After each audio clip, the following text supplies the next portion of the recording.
नाज़रीन ख़बर है खानापुर वारे इलाइक़े में खानापुर में मिल जाण मूजिब नामालूम हथियारबंदन पारां अगूणे खानापुर टाउन चेयरमैन सेठ मोहम्मद अफज़ल आराई की गाड़ी मथा मुबैना फायरिंग कई वही है। सेठ मोहम्मद अफज़ल आराई संदसि गार्ड मौजाने तौर हथियारबंदन की फायरिंग में महफूज़ रहा जॾहिं त गोलियूं गाड़ी में लगियूं।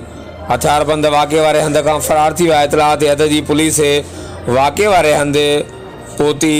शहरी ऐं इलाइक़े वासी भी वाक़े वारे हंध वॾी तइदाद में मौजूद आहिनि। इलाइक़े में मिल ॼाण मूजिब सेठ मोहम्मद अफज़ल आराई पंहिंजे घर खां मिल तरफ़ वञी रहियो हो त खेनि मथां कातिलाणो हमलो कयो वियो। फायरिंग कंदड़ हथियारबंद केरु आहे मालूम न थी सघियो। फायरिंग सबबि इलाइक़े में ख़ौफ़ ऐं ॾाका वारी सूरत हाल आहे। हर वक़्तु आगाह लाइ ॾिसंदा रहो JTN वेब न्यूज़।